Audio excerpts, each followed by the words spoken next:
Hey everyone, I'm Maria. I love to help transitioning artists that are leaving the industry feel a little bit less alone in anything they've gone through. And today we're going to keep it kind of simple with what I talk about, and we're going to talk about dancers specifically and things that they can do to combat body fatigue. When they Now, one of the biggest things that happened when I left dance was feeling my body just tighten up and sitting in a chair all day rather than being out in a classroom or out and teaching for 7 to 8 hours a day. It took a really big toll on my physical and my mental health. There's a lot that comes with dance. You have a very strict eating schedule. You're burning probably like 2,000 calories a day.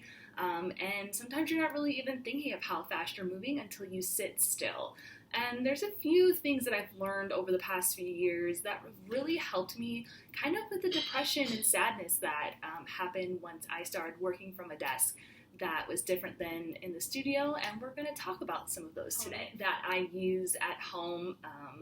And it's kind of a lost art once you get older or maybe outside of dance. It's just dancing in my bedroom, dancing in my living room, dancing in my office space, just taking a second and just putting on one of my favorite songs and just moving.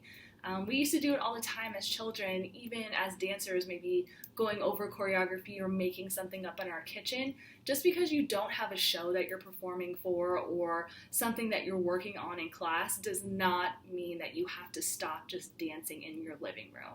It is so freeing. I'll teach my partner how he can maybe learn some ballet moves. It's really wonderful. It's a wonderful way to keep that up. You still have your creativity. You can still feel those moments, and it really, really helps. I also suggest some things I've done is just taking an online YouTube class. If you're not ready to get back into the studio, you just kind of want to sit at home, be in more of a safer space, that's completely okay. Just find some room. I mean, because of COVID, there's tons of recorded ballet classes, hip hop classes. Sometimes they're maybe like $5 or something like that, but they're on there, and I just really encourage you to not be afraid.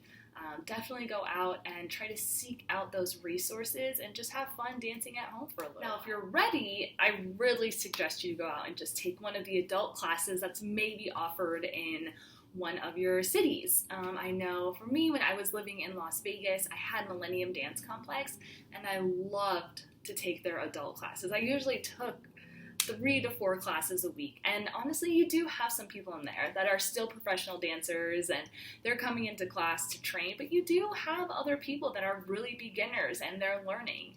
And so there's no pressure. And I found a lot of solace in that.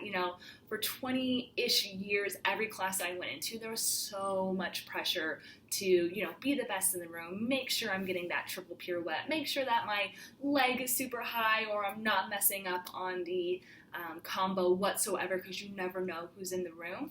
Well, get a lot of the pressure taken off when you just go take an adult dance class. Of course, I'm still really hard on myself. I still would get upset if I messed up the, combo or anything like that, because that's who we are. But I really, really, really encourage you to just kind of rip off that Band-Aid and go try those adult classes. They're awesome. And of course, maybe you don't like teacher, try a different one. Maybe start your own adult dance class and start teaching people to come through. It's an awesome, awesome avenue I found to really release a lot of stress, from sitting at home and not being in that studio. And it's fun, and you get to use that part of your brain that sometimes I feel like when I'm sitting around, I just miss being creative.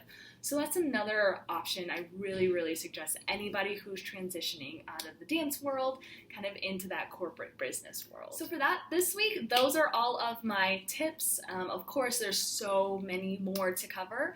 I'll cover a few more of those and some other interesting, aspects that I've learned about and seen being in this journey from dance into the corporate business world.